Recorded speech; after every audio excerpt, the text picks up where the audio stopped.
नमस्कार दोस्तों, आप सभी का मोनू जी के स्टडी फैक्ट्स पर स्वागत है। जो मैं आपके लिए आज संघ सरकार से संबंधित भाग 5 के अनुच्छेद 52 से 151 तक जितने भी मोस्ट अनुच्छेद और क्वेश्चन बनते हैं वो मैं आपके लिए लेके आया हूँ। तो इसी के साथ हम सेशन की शुरुआत करने से पहले आप वीडियो को लाइक, सब्सक्राइब और शेयर जरूर कर दीजिए ताकि आने वाले वीडियो को आपको नोटिफिकेशन मिल जाए। तो देखते हैं आज के मोस्ट अनुच्छेद और क्वेश्चन। तो संघ सरकार का उल्लेख भाग 5 के अनुच्छेद 52 से 151 तक है, जिसमें से कार्यपालिका भाग 5 के अनुच्छेद 52 से 78 तक है, व्यवस्थापिका अनुच्छेद 79 से 122 तक है, अध्यादेश अनुच्छेद 123 में, न्यायपालिका अनुच्छेद 124 से 147 तक है, CAG जो नियंत्रक के महालेखा परीक्षक का उल्लेख अनुच्छेद 148 से 151 तक है। तो अनुच्छेद 52 राष्ट्रपति से संबंधित है, भारत में एक राष्ट्रपति होगा। अनुच्छेद 53 है, जो समस्त कार्यपालिका की शक्तियां हैं वो राष्ट्रपति में निहित होगी और इन शक्तियों का प्रयोग राष्ट्रपति के आदेश पर जो अधीनस्थ अधिकारी होते हैं उनके द्वारा किया जाता है। अनुच्छेद 54 है, राष्ट्रपति का निर्वाचन मंडल है। राष्ट्रपति कैसे निर्वाचित होते हैं वो दिए गए हैं। जो इसमें लोकसभा और राज्यसभा के सदस्य भाग लेते हैं निर्वाचन मंडल में। लोकसभा के 543, राज्यसभा के 233 सभी राज्यों की विधानसभा के निर्वाचित सदस्य होते हैं। जो 71वां संविधान संशोधन है 1952 में हुआ था, उसमें 2 केंद्र शासित प्रदेशों को भी जोड़ा गया है, दिल्ली और पुडुचेरी को। इन्होंने पहली बार भाग सन 1997 में लिया है। और जो राष्ट्रपति के चुनाव में 50 प्रस्तावक और 50 अनुमोदक भी आवश्यक होते हैं। जो राष्ट्रपति की जमानत राशि होती है वो 15,000 रुपये होती है। राष्ट्रपति के चुनाव में एंग्लो इंडियन भी भाग ले सकते हैं, लेकिन वो निर्वाचित होने चाहिए। लेकिन विधान परिषद के सदस्य राष्ट्रपति के चुनाव में भाग नहीं ले सकते हैं। तो इन सभी को आपको ध्यान में रखना है। इसी के साथ अनुच्छेद 55 देखते हैं, राष्ट्रपति की निर्वाचन प्रक्रिया है। जो राष्ट्रपति की निर्वाचन प्रक्रिया होती है वो देखते हैं। राष्ट्रपति की निर्वाचन प्रक्रिया एकल संक्रमणीय प्रतिनिधित्व गुप्त प्रणाली से होता है, जिसे एंड्रो-हेयर विधि कहते हैं। राष्ट्रपति के चुनाव में वरीयता के आधार पर मत देना होता है। जनसंख्या के अनुपात के मत मूल्य निकाला जाता है। एक विधायक का मत मूल्य 1971 में उस राज्य की जनसंख्या बटा भाग निर्वाचित सदस्यों की संख्या इंटू 1/100 से निकाला जाता है। राजस्थान के एक विधायक का मत मूल्य 129 होता है। उत्तर प्रदेश के एक विधायक का मत मूल्य 208 होता है। सिक्किम के एक विधायक का मत मूल्य 7 होता है। 2026 तक राष्ट्रपति के चुनाव का आधार वर्ष है 1971 की जनगणना है। तो इसी के साथ आगे देखते हैं, अनुच्छेद 56 देखते हैं, राष्ट्रपति का कार्यकाल।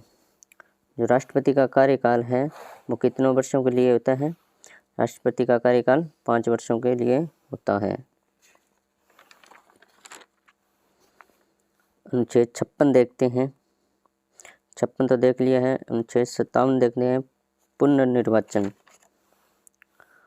अनुच्छेद 57 है जो कि है पुनर्निर्वाचन प्रक्रिया से संबंधित है।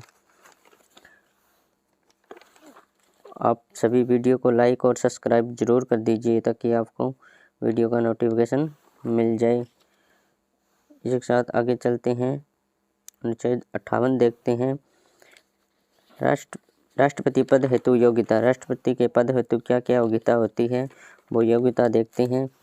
राष्ट्रपति के पद के लिए क्या आवश्यक है? भारत का नागरिक हो, न्यूनतम उम्र 35 वर्ष हो, लोकसभा का सदस्य बनने जैसी योग्यता हो, किसी भी लाभ के पद पर नहीं हो। जो लाभ का पद है इसका संविधान में स्पष्ट व्याख्या नहीं है।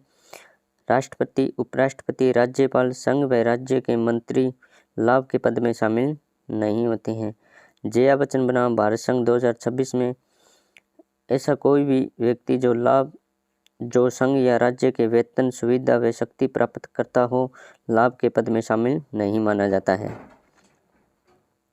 तो ये योग्यता होती है, ये लाभ का पद नहीं है। राष्ट्रपति के पद से संबंधित शर्तें। अनुच्छेद 59 है जो राष्ट्रपति के पद से संबंधित शर्तें होती हैं उनमें दिया गया है। अनुच्छेद 60 में राष्ट्रपति की शपथ दी गई है। राष्ट्रपति को कौन शपथ दिलाता है? भाई है राष्ट्रपति का शपथ का उल्लेख तीसरी अनुसूची में नहीं है।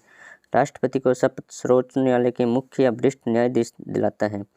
राष्ट्रपति संविधान की रक्षा एवं जनता के कल्याण की शपथ लेता है, जिसमें 3 शब्द होते हैं, परीक्षण, संरक्षण और प्रतिरक्षण, जो कि आपको ध्यान में रखने हैं। भारत में सामान्यतः राष्ट्रपति की शपथ 25 जुलाई को होती है, जो केवल परंपरा है, संवैधानिक नहीं है। अनुच्छेद 61 है जो महाभियोग प्रक्रिया है। राष्ट्रपति को हटाने हेतु संसद के किसी भी सदन में प्रस्ताव लाया जा सकता है। संसद के 2 सदन होते हैं, उन दोनों सदनों में से कोई भी राष्ट्रपति को हटाने के लिए प्रस्ताव ला सकते हैं। प्रस्ताव से 14 दिन पूर्व सूचना राष्ट्रपति को देनी अनिवार्य होती है। तो ये आपको ध्यान में रखना है। तो आइए हम आगे चलते हैं। आज के अभ्यास के जो अभ्यास प्रश्न हैं वो देखते हैं, इनसे संबंधित। पहला क्वेश्चन है, भारत के राष्ट्रपति पर महाभियोग की प्रक्रिया। जो भारत के राष्ट्रपति हैं उन पर महाभियोग की प्रक्रिया है जो किसके द्वारा है? तो अपना जो आंसर होता है वो कमेंट करके ज़रूर बताइए ताकि हम सबको पता लगे। पहला क्वेश्चन है जो आपको कमेंट में बताना है, बताइए। दूसरा क्वेश्चन है, भारतीय संविधान के 17वें संविधान संशोधन द्वारा भारत के राष्ट्रपति के चुनाव में जिन 2 केंद्र शासित प्रदेशों को भाग लेने का अधिकार दिया गया वे हैं कौन से है? दिल्ली तथा पुडुचेरी। तो इसका पहला ही आंसर है जो कि सही है। इसी के साथ दूसरा क्वेश्चन देखते हैं। तीसरा क्वेश्चन देखते हैं, राष्ट्रपति के उम्मीदवार के लिए क्या आवश्यक नहीं है? राष्ट्रपति के उम्मीदवार के लिए क्या आवश्यक नहीं है? आयु 35 वर्ष हो, देश का नागरिक हो, सांसद चुने जाने की योग्यता रखता हो। ये तीनों ही सही है, लेकिन पढ़ा लिखा हो ये गलत है। आज का चौथा क्वेश्चन, एक सांसद अथवा विधान का सदस्य राष्ट्रपति निर्वाचित हो सकता है, परंतु उसे चुनाव लड़ने से पूर्व उसे अपनी सदस्यता से त्यागपत्र देना होगा। अपने निर्वाचन से 6 माह के अंदर अपनी सदस्यता छोड़नी होगी। निर्वाचित होने के तुरंत बाद अपने सदस्य छोड़ने होंगे। एक सांसद चुनाव लड़ सकता है परंतु विधानसभा का सदस्य नहीं है। तो बताइए इसमें कौन सा है? तो इसका जो आंसर है ये है 3 नंबर सी।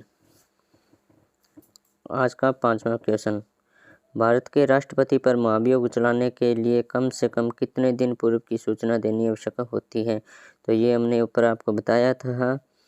तो इसमें 7 दिन की सूचना देना आवश्यक है। आज का 6वां क्वेश्चन, भारतीय संविधान का कौन सा अनुच्छेद राष्ट्रपति के पद के लिए पुनर्निर्वाचन की योग्यता निर्धारित करता है? तो कौन सा अनुच्छेद है जो पुनर्निर्वाचन की योग्यता निर्धारित करता है? तो बताइए, अनुच्छेद 52, 54, 55 या 57? तो अनुच्छेद 57 है जो पुनर्निर्वाचन योग्यता निर्धारित करता है। आज का 7वां क्वेश्चन, यदि भारत के राष्ट्रपति के चुनाव में कोई विवाद है तो उस विवाद को सौंपा जा सकता है। राष्ट्रपति के चुनाव में अगर कोई विवाद है तो उस विवाद को किसको सौंपा जाता है? भारत के महाधिवक्ता को, संसद को, भारत के सर्वोच्च न्यायालय को, या इनमें से कोई नहीं? तो किसको सौंपा जा सकता है? भारत के सर्वोच्च न्यायालय को। आज का 8वां क्वेश्चन, यदि भारत के राष्ट्रपति का पद रिक्त हो जाए और उपराष्ट्रपति भी ना हो तब निम्न में से कौन सा कार्यवाहक राष्ट्रपति होगा? अगर राष्ट्रपति का पद खाली है और उपराष्ट्रपति भी नहीं है तो कौन कार्यवाहक राष्ट्रपति होगा? तो आइए देखते हैं। राज्यसभा का सभापति, उपसभापति, भारत का महान्यायवादी, लोकसभा का अध्यक्ष, सर्वोच्च न्यायालय का मुख्य न्यायाधीश। तो कौन हो सकता है इसमें? सर्वोच्च न्यायालय का मुख्य न्यायाधीश। आज का 9वां प्रश्न, भारत का राष्ट्रपति अपना त्याग पत्र किसको संबोधित करता है? तो किसको करता है? लोकसभा स्पीकर को, उपराष्ट्रपति को, प्रधानमंत्री को या सर्वोच्च न्यायालय के मुख्य न्यायाधीश को? तो किसको करता है? उपराष्ट्रपति को। आज का 10वां क्वेश्चन, राष्ट्रपति का महाभियोग का आरोप संसद के किस सदन द्वारा लगाया जा सकता है? तो किसके द्वारा लगाया जा सकता है? लोकसभा, राज्यसभा, संसद के किसी भी सदन के द्वारा या उपयुक्त में से कोई नहीं। तो संसद के दोनों सदनों के द्वारा लगाया जा सकता है। भारत के राष्ट्रपति को उसके पद से हटाया जा सकता है। भारत के राष्ट्रपति है जो उसके पद से हटाया जा सकता है। तो बताइए, भारत के प्रधानमंत्री द्वारा, लोकसभा के द्वारा, भारत के मुख्य न्यायाधीश द्वारा या संसद द्वारा? बताइए किसके द्वारा हटाया जा सकता है? तो इसमें होगा क्वेश्चन नंबर डी, संसद के द्वारा। आज का 12वां क्वेश्चन, निम्न में से कौन सा भारत के राष्ट्रपति के निर्वाचन मंडल का तो भाग है परंतु उसके महाभियोग अधिकरण का भाग नहीं है? क्वेश्चन कह रहा है भी राष्ट्रपति के निर्वाचन मंडल का तो भाग है परंतु उसके महाभियोग का अधिकरण का भाग नहीं है। तो बताइए कौन सा आंसर होगा इसका? लोकसभा, राज्यसभा, राज्यों की विधान परिषद या राज्यों की विधान सभा? तो आपका क्वेश्चन बताइए कौन सा है? राज्यों की विधान सभाएं। तो क्वेश्चन नंबर डी इसका सही आंसर है। आज का 13वां प्रश्न, भारत का कार्यपालिका का प्रमुख कौन होता है? भारत के कार्यपालिका का प्रमुख कौन होता है? तो इसमें क्वेश्चन नंबर आंसर नंबर 2, राष्ट्रपति। आज का क्वेश्चन नंबर 14, संविधान के निम्न अनुच्छेदों में से किस एक के अंतर्गत संघ की कार्यपालिका शक्तियां राष्ट्रपति में निहित होगी? तो ये आपको मैंने बताया है, वे किस में होगी, कौन सा अनुच्छेद है जो आपको अच्छी तरह से बताया है? तो अनुच्छेद 51, 52, 53 या 54? तो अनुच्छेद 53 है जो राष्ट्रपति के कार्यपालिका शक्ति से संबंधित है। आज का 15वां क्वेश्चन, राष्ट्रपति लोकसभा को कब भंग कर सकता है? तो बताइए, भारत के प्रधान न्यायाधीश की अनुशंसा पर, लोकसभा की अनुशंसा पर, केंद्रीय मंत्रिमंडल की अनुशंसा पर या राज्य की अनुशंसा पर? जो भी कमेंट होता है वो कमेंट बॉक्स में ज़रूर दीजिए ताकि आपकी तैयारी को बेहतर बना सकें। तो इसमें होता है केंद्र के मंत्रिमंडल की अनुशंसा पर। संसद के लिए राष्ट्रपति का अभिभाषण कौन तैयार करता है? संसद के लिए राष्ट्रपति का अभिभाषण कौन तैयार करता है? सभ्य राष्ट्रपति, लोकसभा अध्यक्ष, राज्यसभा के सभापति या केंद्रीय मंत्रिमंडल? तो बताइए कौन करता है? अभिभाषण होता है जो केंद्रीय मंत्रिमंडल है वो अभिभाषण तैयार करता है। आज का 17वां क्वेश्चन, भारत के राष्ट्रपति को महाभियोग द्वारा हटाने की प्रक्रिया निम्न में से किस अनुच्छेद में वर्णित है? जो महाभियोग प्रक्रिया है वो किस अनुच्छेद में वर्णित है? जो अनुच्छेद 61 है, हमने देखा है ऊपर, उसमें महाभियोग प्रक्रिया से संबंधित है। अनुच्छेद 18वां, क्वेश्चन नंबर 18, संविधान के अनुसार निम्न में से राष्ट्रपति की विधायी शक्तियाँ कौन सी है? संविधान के अनुसार निम्न में से राष्ट्रपति की विधायी शक्तियाँ कौन सी है? तो बताइए कौन सी है? संसद का स्तर आहुत करना, अध्यादेश जारी करना, केवल एक या कोई भी नहीं? जो विधायी शक्तियाँ हैं वो है अध्यादेश है।